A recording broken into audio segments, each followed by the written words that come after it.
I first heard about CASA from my wife, who first heard it on the radio.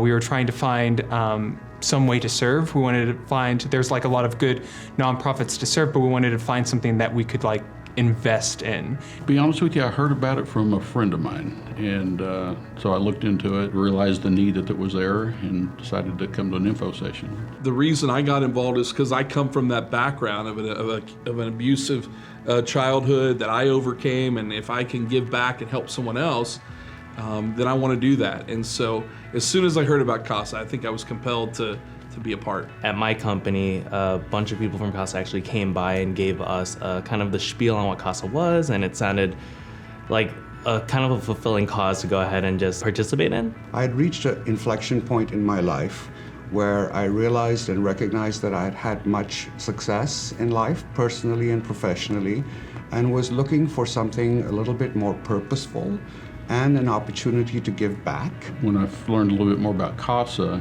I realized there's like 400 kids at any given time that do not have an advocate. So I decided that's where I need to focus my attention.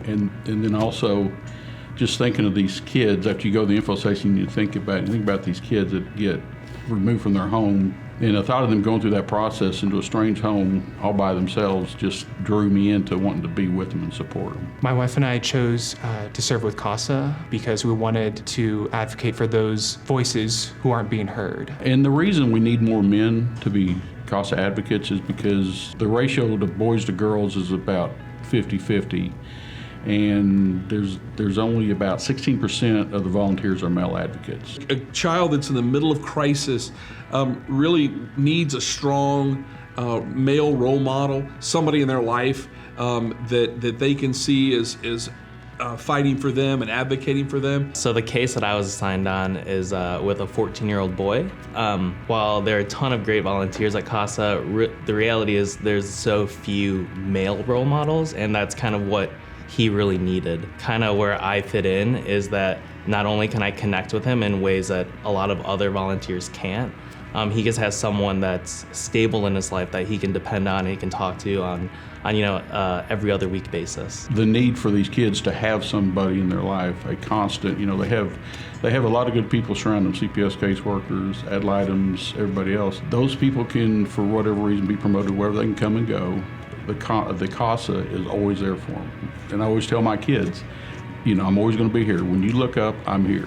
In terms of recruiting other men to the work we do, I try really in my conversations with both friends and acquaintances in my personal life as well as in my professional life, really talk about the notion of what we have in terms of our blessings and everything that we have in terms of what we've accomplished and what we've been able to do in our lives. And this idea that you have an opportunity to make a difference outside of yourself and outside of your immediate family.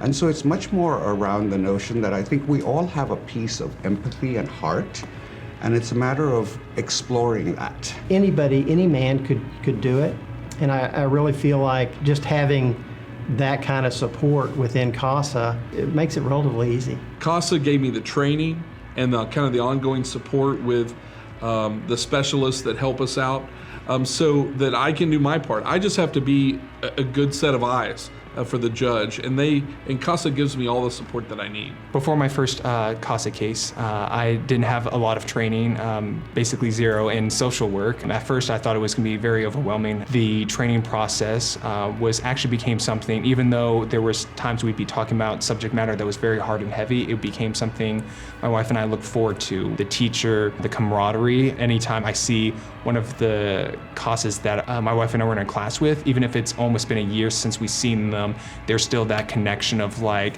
hey, how are you? It feels like a very safe place and a safe place to step out of any like biases that you may have, any preconceived notions, just to understand like what is going on in this world, whether with CPS and foster care. I know it's something that's even shaped my wife and I's views on even like how to like raise our kids in the future. It gives us a lot more confidence, even just dealing with children. At the beginning of the month, I try to set my schedule for the month, getting with the foster parents, getting with the CPS, getting with the ad litems, the child's lawyer, and just setting the visit schedules and understanding with CASA the court schedules. And I think if you just set your schedule at the beginning of the month, you can make it fit in, and it doesn't cause you any, it doesn't really take away from your monthly activities. So.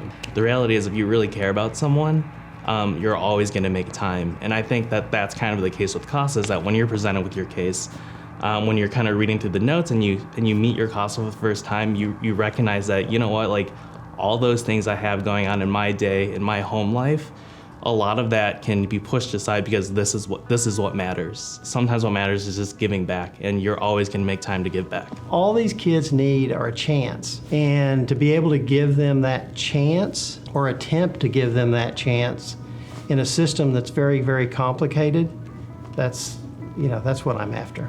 Again, I get back to these kids.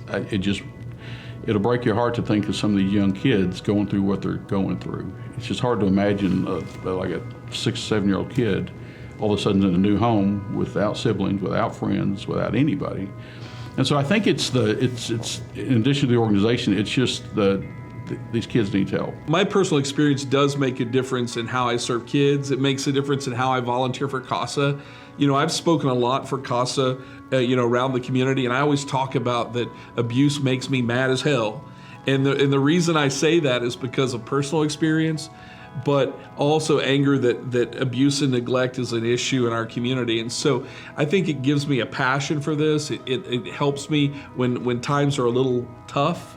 And it helps me, I guess, have some empathy for the child who is suffering and going through an experience like that. But it also gives me a little bit of hope that if we can advocate for that child, maybe 20 years from now, 30 years from now, he can own his own business, that he can be involved in the community, he can give back, if we can just take a little time to fight for him right now. And the notion that I can have a small involvement in someone else's life to create a better outcome is something so satisfying that I don't see why, whether you're a guy or a girl, I don't see that being any different. We have the heart because we are showing our heart as parents, as friends, as husbands, as providers, as colleagues. So it's not a stretch to be able to do this work for someone whose life we can affect positively. There's nothing more important you can do on a volunteer basis than help these kids. And if you can engage with these kids and connect with these kids and earn their trust, and they can become, as a result, as adults, they become productive members of society, there's nothing better you could do.